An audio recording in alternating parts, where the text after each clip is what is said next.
welcome back to KP's Kingdom, Cooking with KP, and today I'm doing a nice little family favourite meal, and it's the simple Chicken Cacciatore.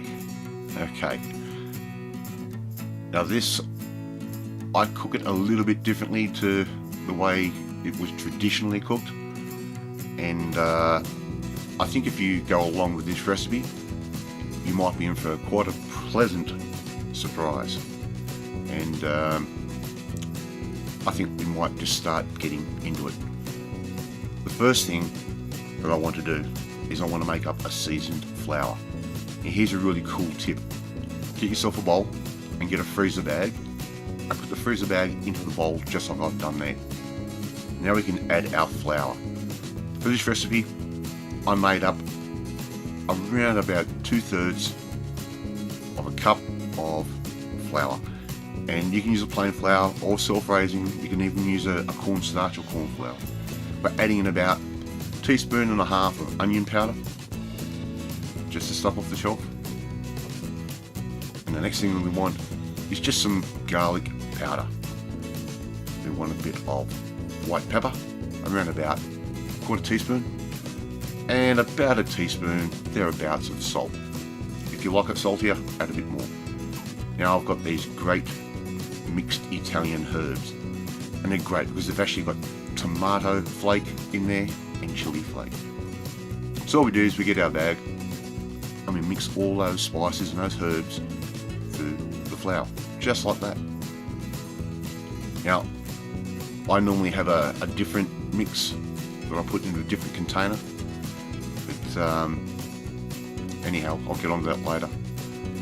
A buddy of mine who watches these videos asked me about my hot plate, and yeah, it does get dirty and it does get grubby, but I use a really good high quality glass cleaner and it comes up absolutely beautiful.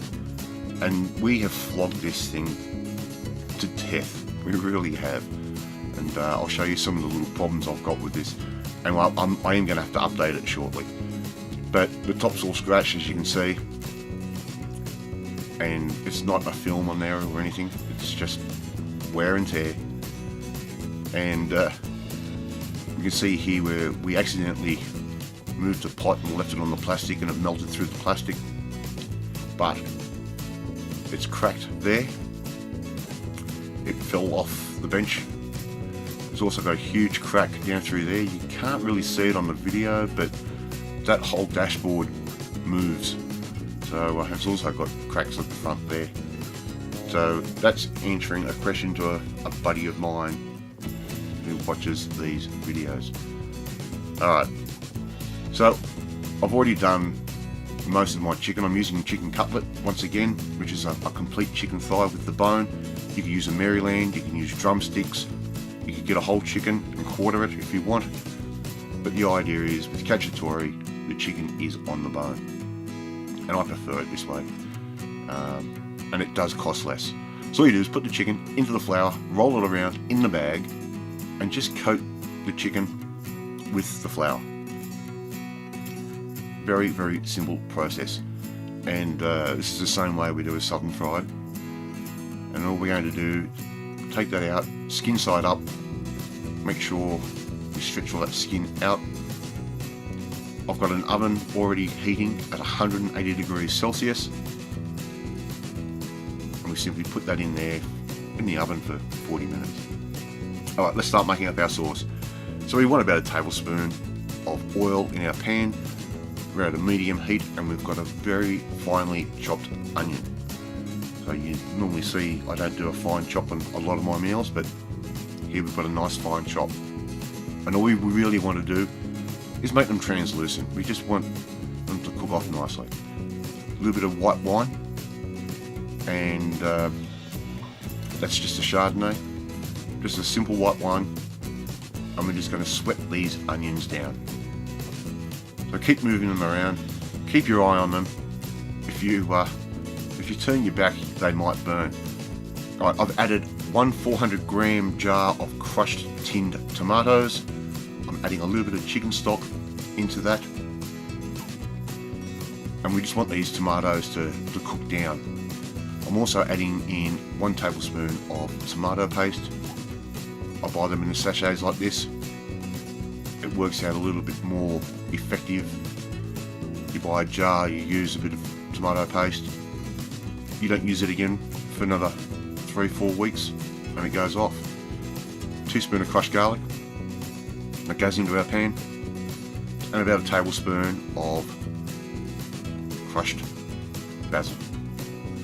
Some freshly ground black pepper to your taste, and I'm making this one nice and peppery. And we've turned our heat right down. We're down to a low heat, and we just want to let this simmer away for that 40 minutes that while we're cooking our chicken. Keep moving it around, don't let it catch. You can slowly start to see the heat increasing, it's starting to bubble. And those tomatoes are really starting to cook down. I'm going to end up with this beautiful tomato sauce. So we just keep moving that around in the pan. And here I am adding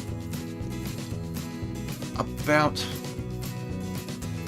60 ml to 75 ml of cream.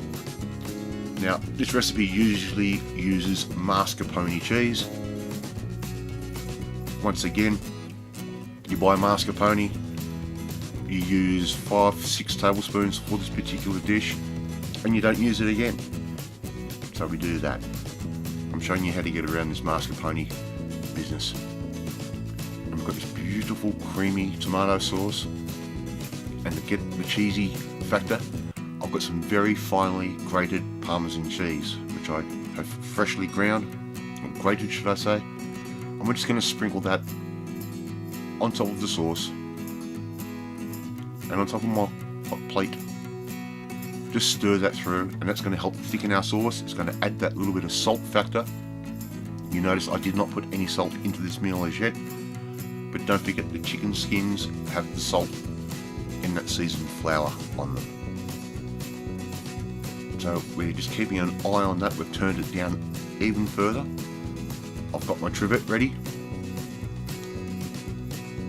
I'm moving my pan and hot plate over to give me a little bit of extra room. And our chicken is done. It is cooked, and it's time for that chicken to come out of the oven. And as I said, this isn't the traditional way to do it. You would normally put it in a casserole dish and put it into the oven to cook. But you end up making a lot more mess. And I'm being sneaky here and taking one of those beautiful chicken skins, because it's one of my favourite things in the world to snack on. Done. Alright, let's just get our chicken. We're going to put that into our sauce. And all those flavours from the flour that we've used is also going to help improve our sauce. And I'm trying to sneak another piece of chicken skin here. Don't worry. A lot of that flavour has already gone into our chicken, and don't forget we've got flour on the back of that chicken as well. So we're just going to put that in. We're going to stir those around and just keep cooking it down a little bit. It's only going to take about another 5 minutes here, and just keep stirring those through. The chicken's already hot, the sauce is already hot. We've got some pasta cooking in the background, which you can't see.